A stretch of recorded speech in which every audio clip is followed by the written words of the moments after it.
I do want to get your kind of your feel overall. If you were going to let go of Brent Brennan, what's the type of coach that you think you would want to seek out? Because we've just kind of gone through the gamut here at the University of Arizona. We had Rich Rod, a beleaguered coach who had a lot of success early on in his career. Then he went to Michigan, didn't meet expectations, got a life raft over here, took us to a bowl game, did some really good things. Great. Then he had the scandal, got fired, and he's gone. All right. Then we bring in another coach who has also been historically successful, didn't meet expectations at Texas A&M, got the job here. Had a decent first year, but missed a field goal, didn't make the bowl game, went 5-7. And after that, it was an absolute disaster because apparently somebody just did not give a damn about coaching anymore. And then we hire a journeyman assistant coach, coordinator in Jed Fish, who was able to really rally this program in the middle of COVID and put them back on track, beating obviously Oklahoma last year. And then we hire, I don't know if you want to call it a legacy hire or what, but, Brennan, who had attachments to this program before. I know there's a lot of boosters that were really in love with Coach Brennan. And January 24th hire is what it was.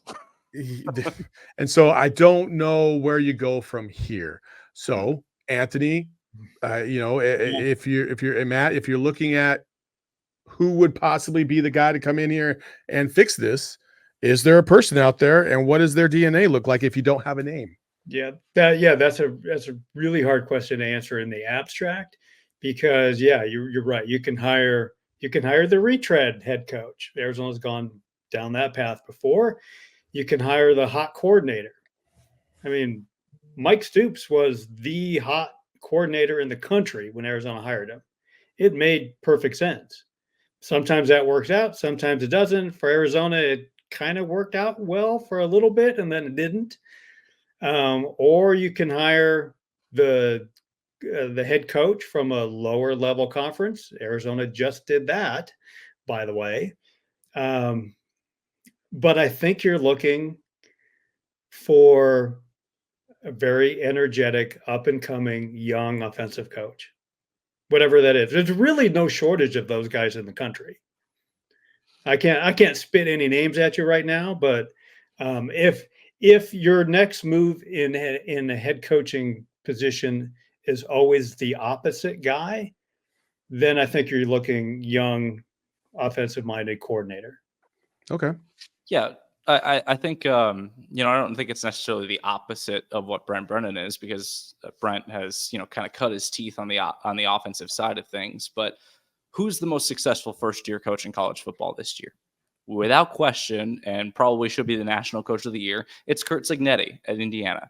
And he is an older guy, spent a lot of his time cutting his teeth at James Madison, and that has translated extremely well to Indiana.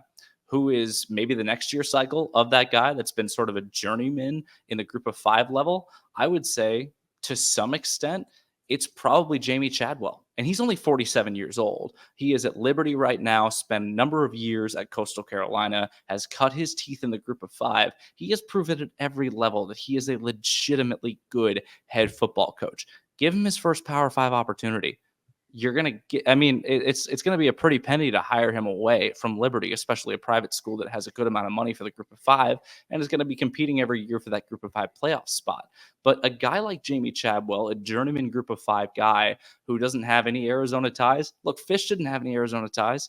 Didn't matter. Won 7 straight games to finish the end of last year. If a guy like Jamie Chadwell could come in here, he could flip things around immediately. And that is a guy who would be extremely good for a guy like Noah Fafita as well, because we saw what he did with Grayson McCall. Obviously, unfortunately, McCall's career has ended now because of concussions at NC State.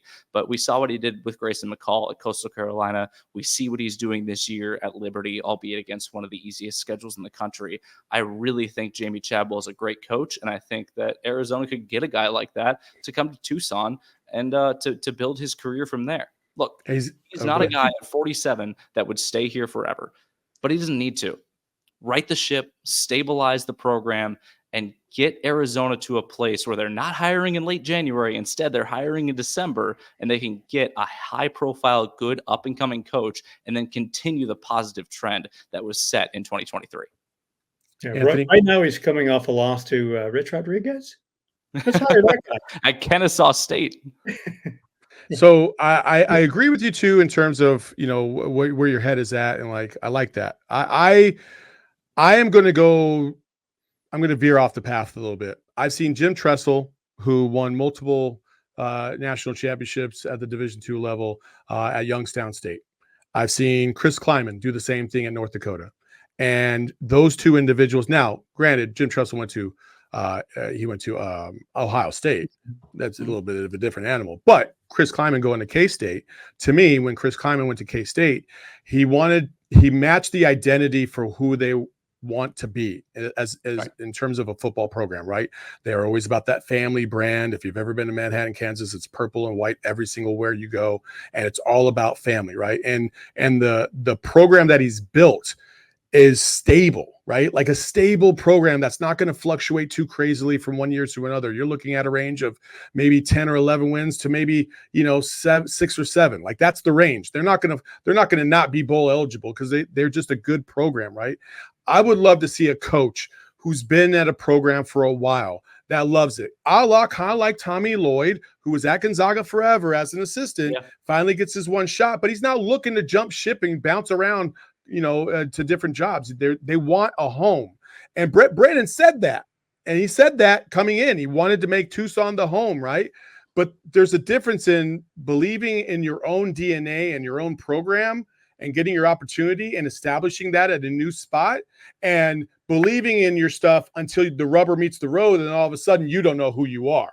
And I feel like that's what Brent Brennan is right now. It's like when you say things like receivers don't know where they're going, or we don't know who we are right now, we're trying to figure it out. To me, that means you don't have a really good handle on what you want to be as a coach and what kind of program you want to implement. You kind of let everybody you let the inmates run the asylum to a certain degree, and everything is broken. And now you have to fix it. And I don't know if he can fix it. And I don't feel good about that. So the DNA of the coach that I would like to get is somebody that's proven to win championships at some level consistently, knows how to build a program, and really knows how to build a program in this new NIL era, which is a whole nother beast and a whole nother problem of itself. We all silly like the mayor.